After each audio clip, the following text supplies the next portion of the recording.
C'est dans une ambiance festive que la candidate du mouvement des générations capables MGC, Simone Yves Gbagbo, a bouclé sa campagne électorale à Krinjabo. Des centaines de militants venus des 4 départements de la région du Sud Komoué ont répondu présents à son appel.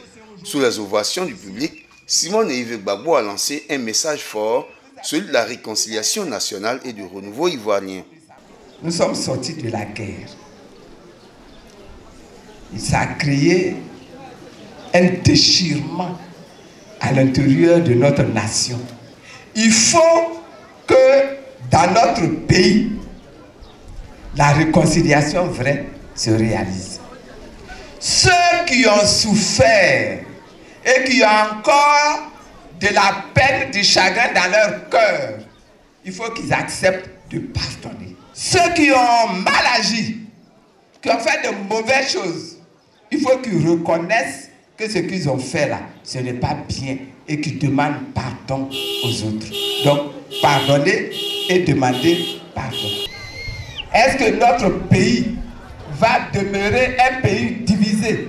Est-ce que notre pays va demeurer un pays où ce sont les puissances étrangères qui ont la réalité du pouvoir de décision sur nos peuples, sur notre nation? Parmi les participants, de nombreuses femmes ont tenu à exprimer leur soutien à l'ancienne première dame qu'elles voient comme une figure de courage et de réconciliation. C'est la meilleure offre. Avec tout ce que nous avons traversé, notre pays a traversé, il nous faut une personne positive comme Simone Yves Gbagbo. Elle est pour l'alternance pacifique. Nous voulons changer dans la paix. On soutient Madame Gbagbo parce que c'est elle qui a la solution maintenant. On est fatigué des hommes. Les responsables du mouvement, dont le directeur national de campagne Traoré Dominique, ont appelé à une forte mobilisation le jour du vote, insistant sur la nécessité pour les populations de se rendre aux urnes. À quelques heures du scrutin, Simone Yves Gbagbo achève sa campagne sur un message d'unité et d'espoir.